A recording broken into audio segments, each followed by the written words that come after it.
Don't they say that when you show your house, you should have cookies baking or something like that? That's like amateur, that's Bush League. You want the pro level, you go with bread. Hey bakers, Martin here in the studio with everybody, and you know what? It's roll season. That means that regardless of what you like to bake, you better have a good recipe for a big pan of rolls. This is a great one from our big book of bread. It's the Big Batch Potato Roll. Come along for the recipe.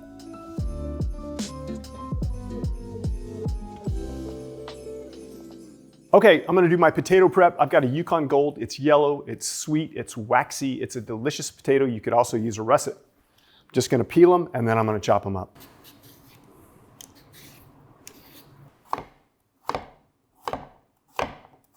So I've got my potatoes chopped. I'm gonna put them into some cold water, bring it up to a boil, simmer for 15, 20 minutes until they're super soft, definitely fork tender or maybe a little bit beyond that. Let them cool and then we'll mix. So I've prepared my potatoes. The amount, 2 potatoes, may make more than what you need, right? If you got a small potato or a big potato, it'll change the yield. So weigh your potatoes after you boil them and make sure that you also reserve and weigh some of that liquid. I'm gonna use a ricer to get these down to size. If you don't have a ricer, like I don't have a ricer at home, you could press them through a colander. You could also just use a couple forks and really make sure that you get most of the lumps out. You don't necessarily want like a big chunk of potato in there, so just sort of get them down to a fine consistency. The ricer feels very like pro chef to me, you know, like it's a little bit bougie. Man, if you were making like mashed potatoes for a crowd and you had to use a ricer, you're gonna be there a while. Whew. So I've got my riced potatoes into the bowl and now I'm adding the potato water. So why would we use cooked potatoes as well as the water in here? The reason is that when these starches are heated, it changes their ability to absorb water and it supports a plushness to the final product that you can only sort of get with a treated starch like that. So in a similar fashion to what we might see with something like the tongzong, like that great recipe of the year from a couple years back, we can put a little link to it right up here. It makes the rolls very plush. So these will be very plush and we'll be able to do it without using the chemical additives that you might see in a store-bought package of potato rolls. So that's cool, I think that's cool. 558 of flour. We're using all-purpose here. If all you have is bread, you can use that too, it'd be fine. Now I'm going in with some sugar. One of the hallmarks of a good potato roll is that it's slightly sweet. And then a little bit of salt. And some yeast. And y'all don't forget that all of our recipes are included with every video right down there, right below the video. And then I'm gonna get my eggs in. Eggs are also adding hydration. They're also helping the bread to rise. They add a little bit of structure and they also add some fat too. They give us this beautiful sort of plushness. Last but not least, some butter. And the butter is room temp, pliable.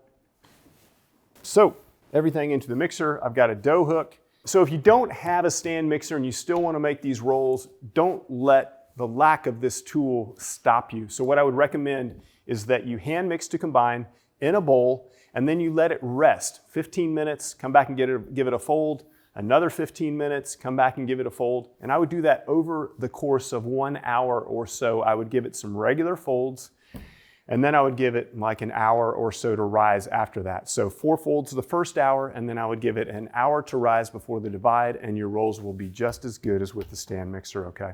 I'm gonna go to incorporation first, 2 to 3 minutes on a low speed, just until the ingredients are homogeneous, and then I'm gonna increase the speed and mix it pretty hard until it sort of pulls away from the sides of the bowl, and we get some good development.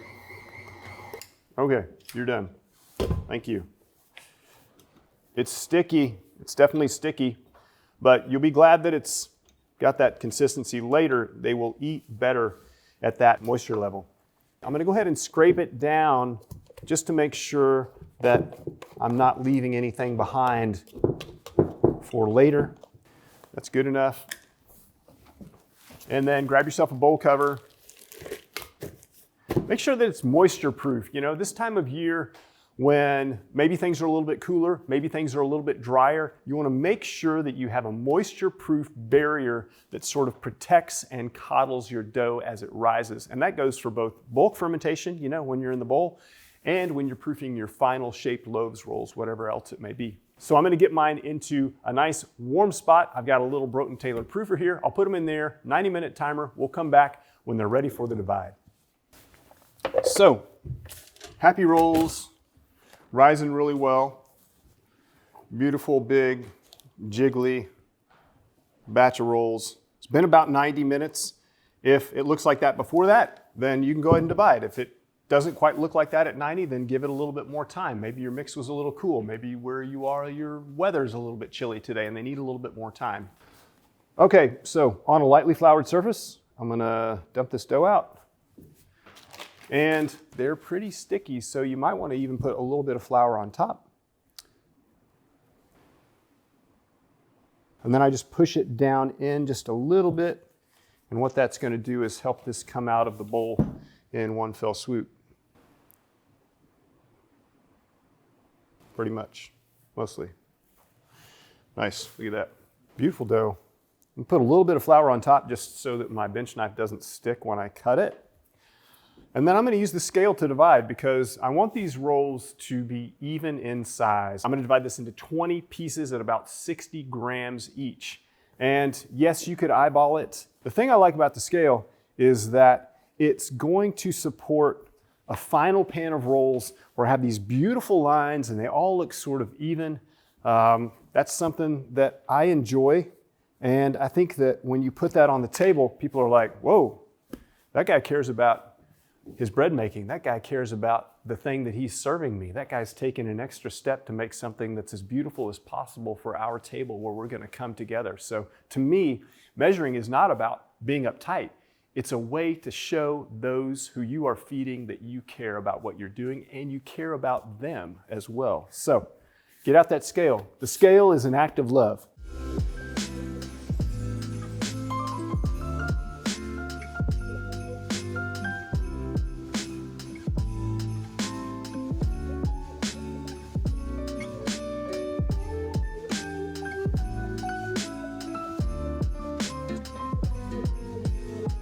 If you have a little extra piece, just go ahead and divide it.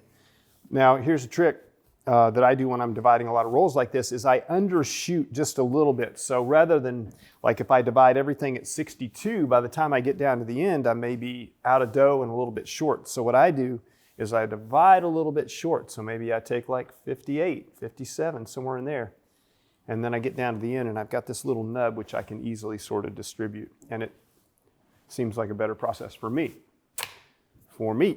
Okay, so now what I'm gonna do is I'm gonna give a little bit of a pre-shape. And the reason for the pre-shape is that it's gonna make my final shape a little bit more beautiful. Right now, in some cases, I've got several pieces of dough that form this single roll. I wanna get those going on their way to this beautiful tight form. And so what I do is I do a pre-shape. This is not a novel method. It's something that I use in almost every bread that I make.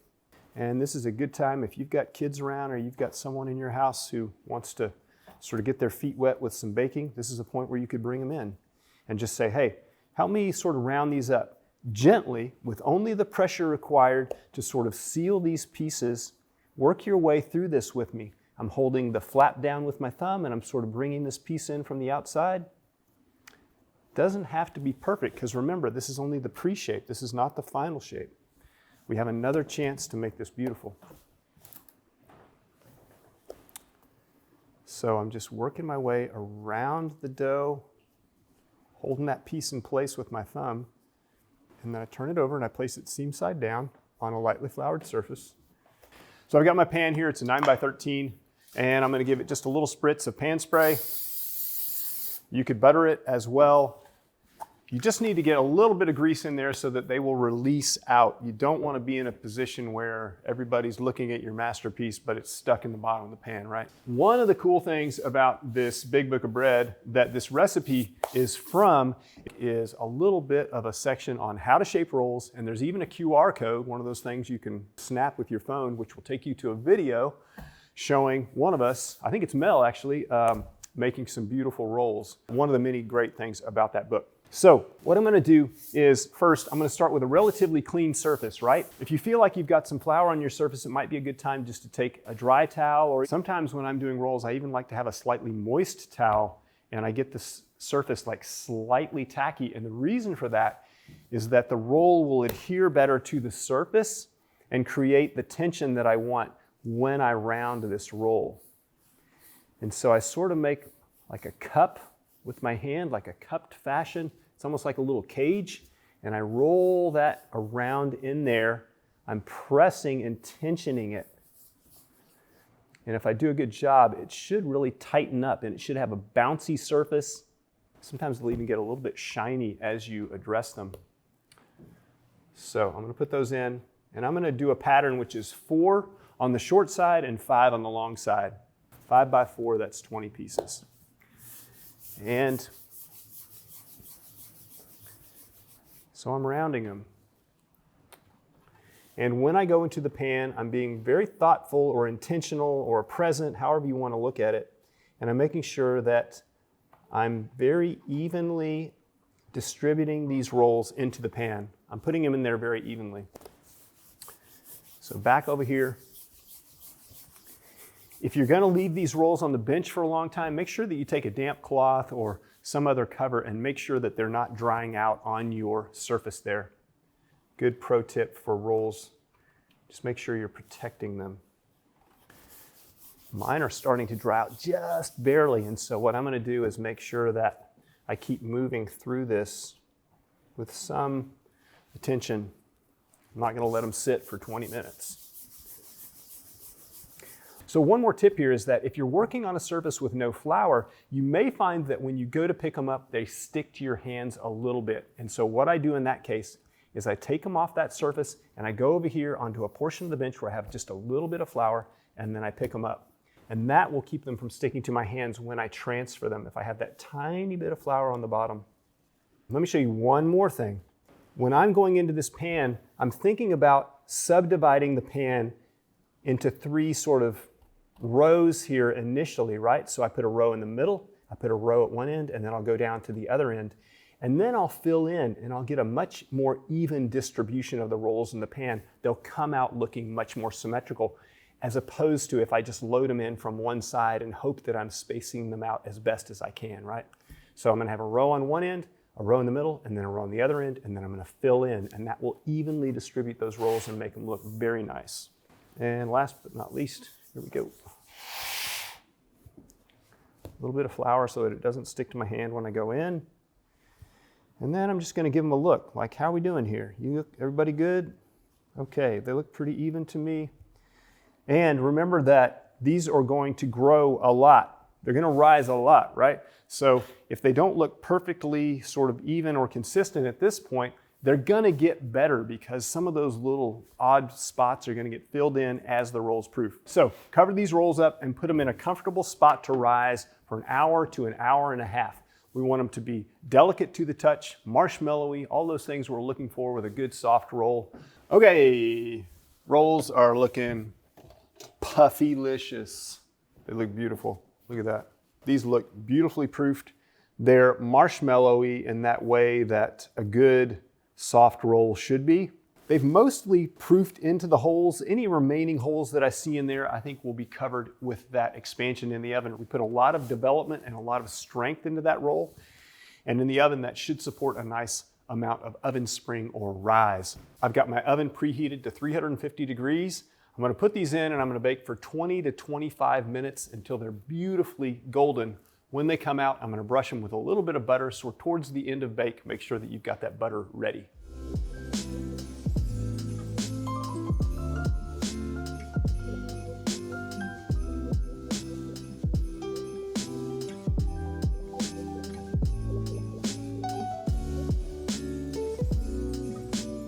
You could let them cool fully in the pan, but really I want them to sort of dry out all around, and they're still giving off a lot of moisture. So if I put them on a cooling rack pretty quickly after they come out of the oven, we say 5 minutes in the recipe. That was 21 minutes in our oven at 350 degrees. They look really good, and they are soft. Man, are they soft. Beautiful, shreddable pull apart. It's sweet, but it's not too sweet. It's like just sweet enough. What a beautiful recipe. big batch potato rolls from the Big Book of Bread. We'll also have that recipe available for you. Don't forget, it's right down there in the comments. This is Martin and Tucker and Kat as well in the studio saying thank you. And I hope you're out there baking with friends, baking for family, celebrating this beautiful time of year.